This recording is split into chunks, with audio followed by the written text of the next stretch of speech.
pagi, salam sejahtera untuk kita sekalian. Bapak Ibu Saudaraku yang dikasihi dan diberkati oleh Tuhan kita Yesus Kristus. Pada hari ini kita akan bersama-sama membaca, merenungkan kebenaran firman Tuhan sesuai dengan Almanak Nas GKE 1 Raja-Raja pasal 18 ayat yang pertama sampai 15.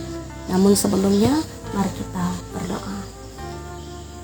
Tuhan, terima kasih kami mengucapkan puji dan syukur kepadamu, karena kasih karunia-Mu lah kami boleh ada sampai saat ini. Terima kasih atas kesempatan yang terus Tuhan berikan kepada kami, sehingga dengan demikian kami pada saat ini akan belajar bersama kebenaran firman-Mu. Kami mohon bimbingan tuntunan kuasa Roh Kudus-Mu, supaya dengan demikian kami bisa mengerti, memahami, bahkan melakukan firman-Mu ini di dalam kehidupan kami setiap hari. Terima kasih ya Tuhan, ini kami semua, kami siap mendengarkan firman-Mu. Amin. 1 Raja-Raja pasal 18 ayat yang pertama sampai 15 di bawah judul perikop Obadja, pegawai Ahab, bertemu dengan Elia. Demikian firman Tuhan. Dan sesudah beberapa lama datanglah firman Tuhan kepada Elia dalam tahun yang ketiga. Pergilah, perlihatkanlah dirimu kepada Ahab, sebab aku hendak memberi hujan ke atas muka bumi. Lalu pergilah Elia memperlihatkan diri kepada Ahab. Adapun kelaparan itu berat di Samaria. Sebab itu Ahab telah memanggil Obadja yang menjadi kepala istana. Obadja itu seorang yang sungguh-sungguh takut akan Tuhan. Karena pada waktu Isabel melenyapkan nabi-nabi Tuhan, Obadja mengambil 100 orang nabi, lalu menyembunyikan mereka 50-50 sekelompok dalam gua dan mengurus makanan dan minuman mereka. Ahab berkata kepada Obadja, "Jelajahilah negeri ini dan pergi ke segala mata air dan ke semua sungai. Barangkali kita menemukan rumput, sehingga kita dapat menyelamatkan kuda dan bagal, dan tidak usah kita memotong seekor pun dari hewan itu." Lalu mereka membagi-bagi tanah itu untuk menjelajahinya. Ahab pergi seorang diri ke arah yang satu, dan Obadja pergi ke arah yang lain. Sedang Obadja di tengah jalan, ia bertemu dengan Elia. Setelah mengenali dia, ia sujud serta bertanya, "Engkaukah ini, hai tuanku Elia?" Jawab Elia kepadanya, "Benar. Pergilah, katakan kepada tuanmu, Elia ada." Tetapi jawab Obadja, "Apakah dosa yang telah kuperbuat? Maka engkau hendak menyerahkan hambamu ini kepada Ahab, supaya aku dibunuhnya. Demi Tuhan Allahmu yang hidup, sesungguhnya tidak ada bangsa atau kerajaan yang tidak didatangi seruhan tuanku Ahab untuk mencari engkau. Dan apabila aku berkata, ia tidak ada, maka ia menyuruh kerajaan atau bangsa itu bersumpah bahwa engkau tidak ditemukan di sana. Dan sekarang engkau berkata, pergilah, katakan kepada tuanmu Elia ada. Mungkin terjadi apabila aku sudah pergi daripadamu, Roh Tuhan mengangkat engkau ke tempat yang tidak kuketahui. Kalau aku sampai kepada Ahab untuk memberitahukannya dan engkau tidak didapatinya, tentulah ia akan membunuh aku. Padahal hambamu ini dari sejak kecil takut akan Tuhan. Tidakkah diberitahukan kepada tuanku apa yang telah kulakukan pada waktu Isabel membunuh nabi-nabi Tuhan? Bagaimana aku menyembunyikan 100 orang nabi-nabi Tuhan dalam gua, 50-50 sekelompok, dan mengurus makanan dan minuman mereka. Dan sekarang mengapa engkau ini berkata, pergilah, katakan kepada tuanmu Elia ada, ia pasti akan membunuh aku. Jawab Elia, demi Tuhan semesta alam yang hidup, yang kulayani, sesungguhnya hari ini juga aku akan memperlihatkan diri kepadanya. Semakin jauh bacaan firman Tuhan, yang berbahagia ialah mereka yang boleh mendengarkan firman Allah dan yang memeliharanya. Amin. Shalom, Bapak Ibu, Saudaraku yang dikasih dalam Tuhan kita Yesus Kristus. Pada hari ini kita belajar daripada tokoh Alkitab yang ada di dalam nas bacaan kita, Nabi Elia dan Obadja. Mereka adalah dua orang yang takut akan Tuhan. Dikatakan dalam nas firman Tuhan ini bahwa Nabi Elia maupun Obaja adalah dua orang yang takut akan Tuhan, meskipun mereka pada saat itu hidup di bawah pemerintahan seorang raja, yaitu Ahab, yang hidupnya jauh daripada Tuhan. Tetapi mereka menjadi orang yang berbeda. Selain mereka hidup takut akan Tuhan, mereka juga menjadi pribadi yang sangat setia kepada Tuhan. Meskipun nyawa yang menjadi taruhan, tetapi mereka tetap setia, mereka tetap takut akan Tuhan.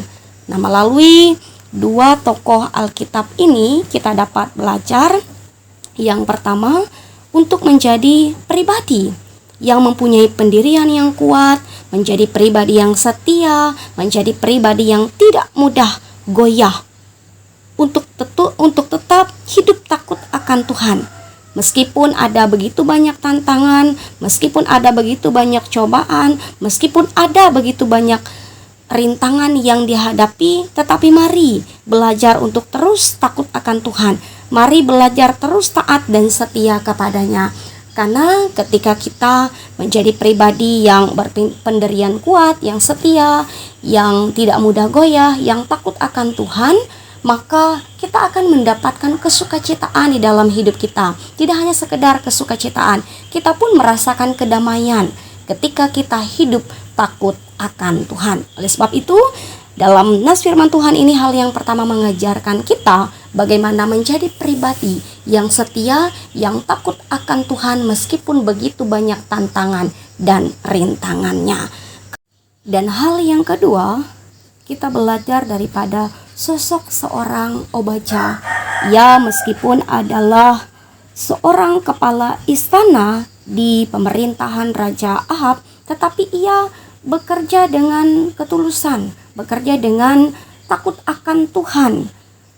Oleh sebab itu, hal yang kedua mengajarkan kita, setiap kita yang bekerja di instansi manapun, dimanapun kita boleh melayani, mari kita jalankan tugas tanggung jawab kita sebaik mungkin. Kita bekerja seperti kita melayani Tuhan. Apabila ada tugas yang bertentangan dengan apa yang Tuhan inginkan, mari kita lawan. Dengan artian lain, mari kita menjadi pribadi yang berbeda daripada dunia ini. Ketika dunia meminta kita untuk melakukan hal yang tidak berkenan, mari kita belajar untuk tidak melakukan. Melainkan, mari kita menjalankan apa yang Tuhan inginkan. Jadi dimanapun kita boleh bekerja, dimanapun kita boleh melayani, mari kita bekerja, mari kita melayani dengan kesungguhan, dengan kesetiaan, dan dengan ketaatan, meskipun nyawa yang menjadi taruhannya. Belajar daripada Obaja, ia meskipun di bawah pemerintahan Raja Ahab yang bertentangan dengan Tuhan, tetapi ia menjadi pribadi yang takut akan Tuhan, meskipun ada tantangan, meskipun ada rintangannya. Kemudian hal yang ketiga mengajarkan kita.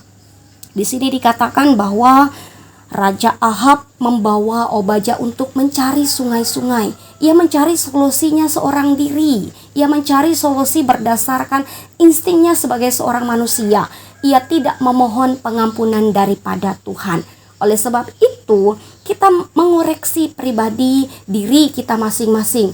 Akankah kita tidak sesuai dengan apa yang Tuhan kehendaki? Oleh sebab itu, hal yang ketiga mengajarkan kita bagaimana hidup yang mengandalkan Tuhan, tidak mengandalkan kekuatan diri sendiri, tidak mengandalkan kekuatan kita sebagai seorang manusia. Sekali lagi, saya katakan hal yang ketiga mengajarkan kita, mari menjadi manusia yang hidup mengandalkan Tuhan, bukan mengandalkan kekuatan diri sendiri. Amin untuk firman Tuhan. Kita bersama mendukung Jemaat Gloria Sungai Lunuk. Mari kita berdoa. Tuhan, terima kasih, kami bersyukur atas firman-Mu yang telah kami dengarkan bersama. Mampukan kami untuk boleh melakukannya di dalam kehidupan kami setiap hari. Pada saat ini ya Tuhan, kami ingin bersama mendukung Jemaat Gloria Sungai Lunuk. Biarlah Tuhan yang senantiasa memberkati mereka. Biarlah mereka juga semakin bersinergi, semakin setia, semakin giat di dalam setiap persekutuan, sehingga nama Tuhan boleh dipuji dan dipermuliakan. Berkati mereka dalam usaha pekerjaan, tugas tanggung jawab mereka. Berkati anak-anak yang telah Tuhan anugerahkan dalam kehidupan mereka. Biarlah mereka hidup dalam kesukacitaan, mereka hidup dalam damai sejahtera Tuhan. Sehingga dengan demikian mereka semakin berserah, mereka semakin mengandalkan Tuhan di dalam keseluruhan hidup mereka. Kami juga berdoa bagi pelayan Tuhan yang boleh melayani di sana, baik itu pendeta, penatua, diakon. Diberkatilah pelayanan yang boleh mereka lakukan.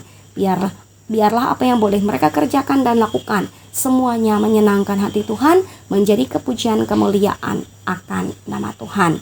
Terima kasih ya Tuhan, beri kami semua kesehatan dan kekuatan, beri kami roh hikmat kebijaksanaan, sehingga dengan demikian hidup kami semakin lebih baik lagi.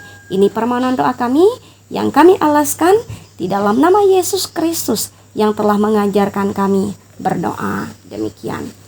Bapa kami yang ada di sorga, dikuduskanlah namamu, datanglah kerajaan-Mu, jadilah kehendak-Mu di bumi seperti di sorga. Berikanlah kami pada hari ini makanan kami yang secukupnya, dan ampunilah kami akan kesalahan kami, seperti kami juga mengampuni orang yang bersalah kepada kami. Jangan bawa kami ke dalam pencobaan, tapi lepaskanlah kami daripada yang jahat, karena Engkaulah yang mempunyai kerajaan dan kuasa dan kemuliaan sampai selama-lamanya. Amin. Tuhan memberkati engkau dan melindungi engkau. Tuhan menyinari engkau dengan wajah-Nya dan memberi engkau kasih karunia. Tuhan menghadapkan wajah-Nya kepadamu dan memberi engkau damai sejahtera. Amin.